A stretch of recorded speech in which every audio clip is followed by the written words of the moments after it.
everybody. Welcome to the next episode of Flora Magoria. I'm your host from Kitchen Witchins, Susie Bianco.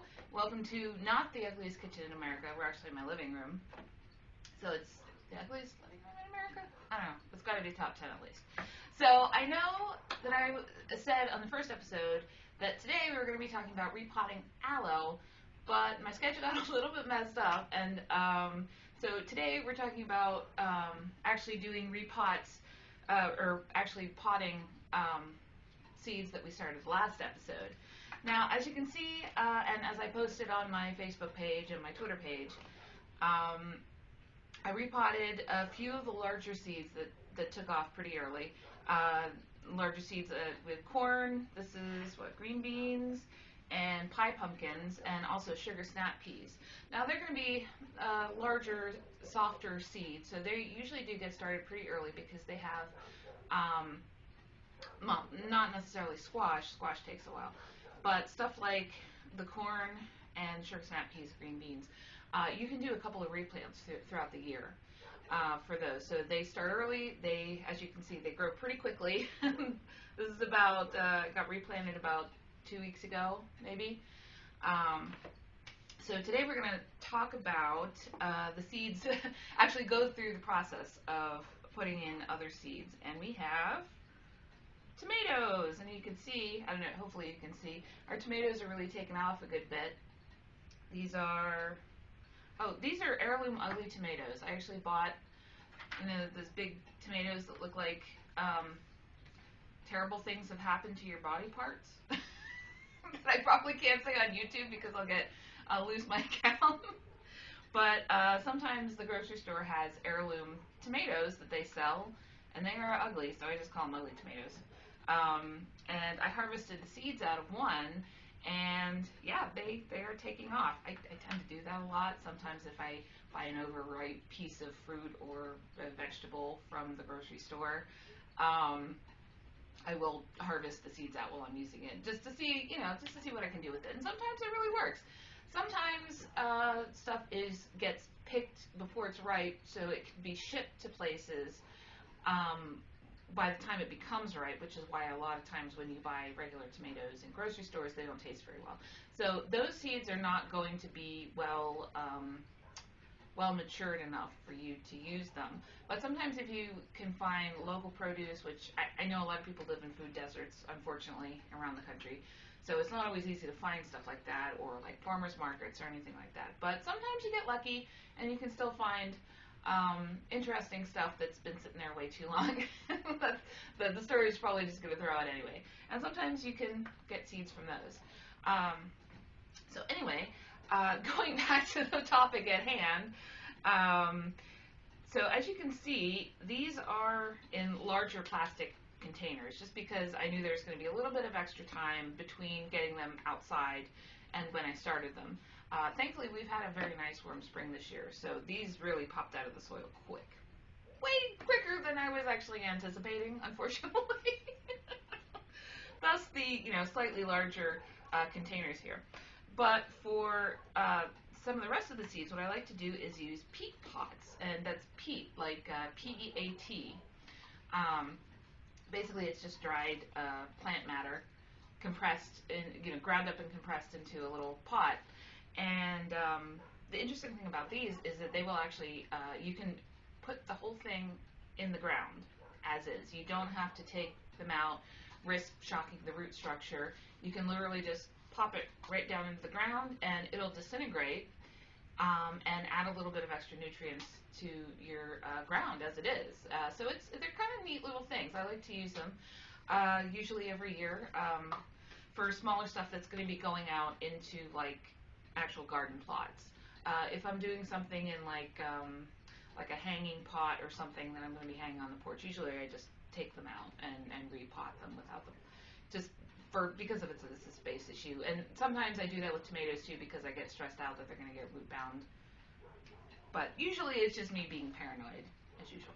So we're going to go ahead and get started. I'm going to put these off to the side here. So as I said, these are our lovely little ugly tomatoes. They taste amazing. They do not look good.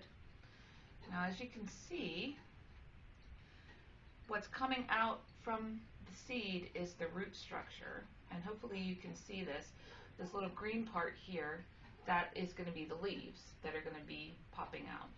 So we want to put it like this, and I'm doing this to try to give an example. Try not to handle your roots, because you can cause them serious stress. So basically what we're going to do, take our pots, take some dirt, and this is a little gardening trowel that my partner bought that he lets me use sometimes. Sometimes what I do, depending on the size of the pot, I'll take just a little measuring cup. It's a little quarter of a cup, measuring cup. But what you can also do is just kind of dig them in there. Now, what I like to do is I fill it up about maybe a little over 2/3 of the way, like 4/5 of the way. Take my finger, just do a little bit of a divot in there, and we're going to take our seed, and remember, put it root down with the seed facing up, so the leaves will come up like this. And there we go. You don't want to bury it too much, but you want to make sure, and you don't want to pack the soil down too much so that it can't grow through, but you just want to pack it a little bit just to make sure that it's not loose in there.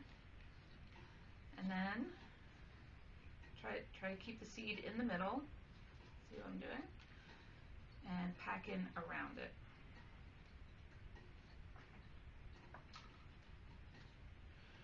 Okay.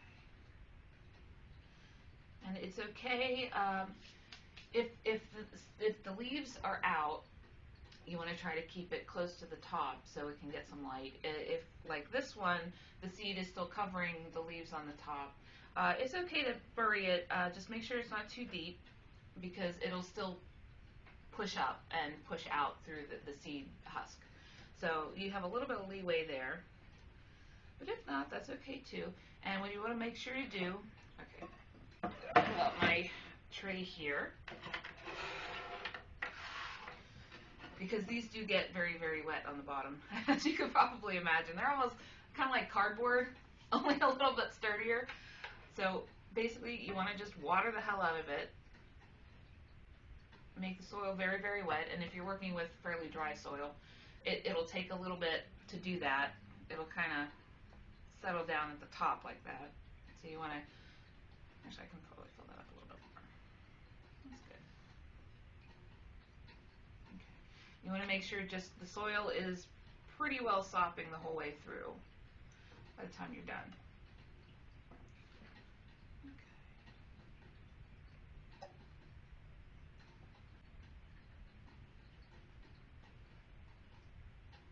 And then once you make sure that everything is very wet in there, I usually try to hold off on watering for a little bit, because you don't want to overwater. You just want to make sure it's nice and soaked down the whole way through.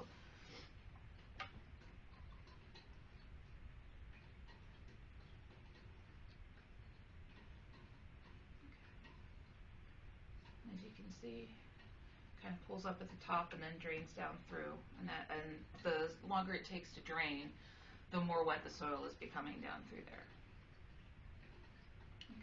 And that's pretty good. And you can kind of see it coming through the pot too. Now, yeah, that's pretty much it. And we let it go, put it in a sunny spot, the seed will pop out, and there you go. And then when it gets big enough, when it gets warm enough outside, and if you're like me, you do not have your outdoor raised bed gardens set up yet, it'll give you a little leeway to do that too. We might end up doing that the next episode. I don't know, but but I actually do. I know this probably seems like a weird method with the coffee filters and everything, but this is actually something I learned in 6th grade science with my teacher at the year was Mrs. Nuss.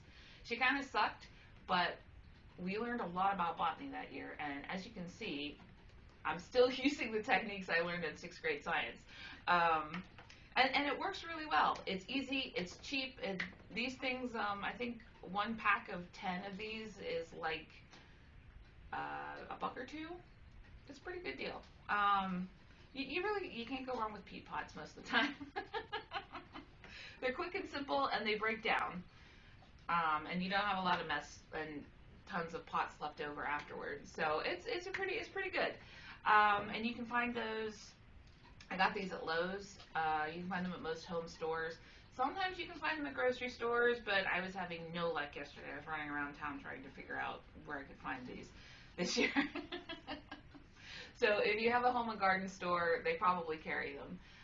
Grocery store, maybe not so much. So yeah, that's about it. We will, the next episode, depending on when I get around to filming it, maybe aloe. I'm going to keep saying that for a while. It's coming eventually, I just don't know when. Or it may be me trying to put together my raised bed garden. So we'll see. Probably in a couple of weeks we'll be back. So thank you for joining me for Florimagoria, and happy planting this year. All right, we'll see you guys later.